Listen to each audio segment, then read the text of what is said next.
হ্যাঁ বস। সরি ভাইয়া, আমি মনে হয় একটু লেট করে ফেলছি। কি করতাম, রাস্তার ভিতরে এক নায়িকার লগে দেখা, হেতি তো আর ছাড়ে না, হরে অনেক কষ্টে বুঝাই শুনাই দৌড়তে চলিয়েছি। সরি। না না, কোনো অসুবিধা নেই।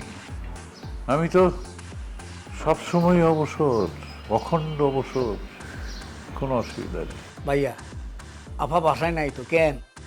নেই, সেই সকালবেলা বেরিয়ে যায়, বিকালে ফিরে, কখনো রাত হয়ে যায়। I don't mind. ভাইয়া, আপনার মনে হয় আর কিছু বলতেছেন কেন?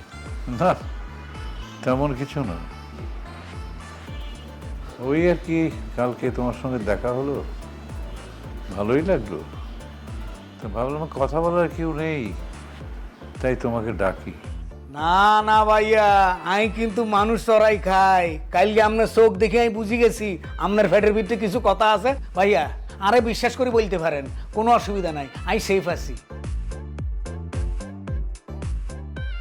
না না, ওই যে বললাম না, তেমন কিছু না, এমনি তোমাকে ভালো লাগলো, তাই বললাম এসো একটু কথা বলি।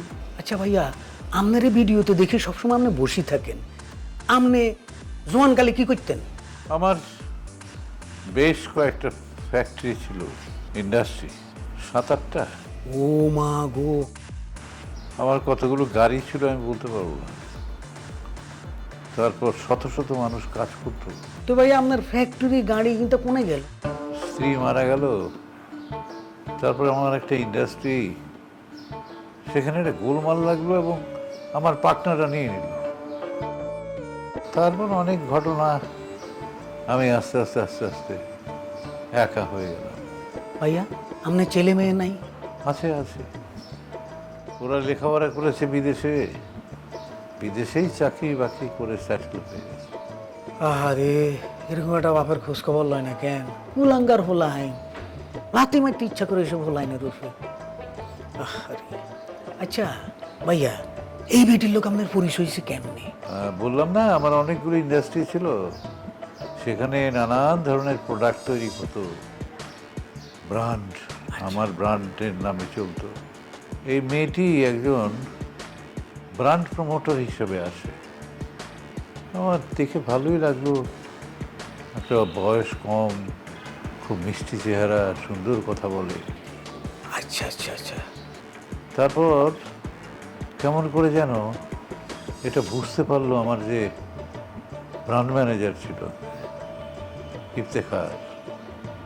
ইফতেখার একদিন মেয়েটাকে আমার কাছে নিয়ে এসে হাজির হলো, বললো ওর একটা চাকরি দরকার। আমি বললাম ঠিক আছে, নিয়ে নাও, কোথাও কাজে লাগিয়ে দিই। ও, এবার আই বুঝছি, এতনে ব্যান্ড প্রমোটার হিসাবে ঢুকি ফ্যামিলি প্রমোটার হয়ে গেছে কেন? কি ব্যাপার, তুমি এই সময়? হ্যাঁ, কাজ শেষ হয়ে গেছে। ভাইয়া আপনি? এই তো আইসি, ওই মানে এদিকে আর এক ফ্রেন্ডের বাসা আর কি, তো ভাবলাম আপনাকে লোক একটু দেখা সাক্ষাৎ করি যায়, একটু চাটা খাইছে আর কি। ফোন দিয়ে আসবেন না? না, আমি ভাবছি তো আপনারা তো গরম একটু বইবে ভিডিও বানান, তো এলে মনে হচ্ছে যখন আইম তখন ভাইম। আর আফাও আপনাকে ভিডিওটা কিন্তু দারুণ হয়েছে, যেই পরিমাণ কমেন্টস পাইতেছি আর ভিউ ভরে গেছে। তাই না? ভালো হয়েছে, আমিও দেখছি কমেন্টসগুলো। তো ভাই এসেই যখন গেছেন তাহলে নেন আর একটা ভিডিও বানান। না আফা, অন্য আর একটু অফিসের কাজ আছে আর কি, আরেকদিন আসি, ঠিক আছে? তো আসি তাইলে কেন আফা? ভাইয়া, আপনার লগে কথা বলি খুব ভালো লাগছে, দোয়া করিয়েন কেন? আচ্ছা, আসসালামু আলাইকুম। ঠিক আছে আপা, কেন? কি কথা বলছো? কি কথা শুনে ওনার এত ভালো লাগছে? ওই তোমার প্রশংসা করছিল, সেই সাথে আমিও তোমার প্রশংসা করছিলাম। এই আচ্ছা শোনো, নেক্সট টাইম আমি বাসায় না থাকলে তুমি দরজা খুলবা না, কেউ যেন বাসায় আসতে না পারে, যত বড় ফলোয়ার্স হোক, যত বড় ফেমাস হোক। এসব মিডিয়ার সবাইকে আমার চেনা আছে, সুযোগ পাইলেই একদম ধরাটা খাওয়াই দিবে।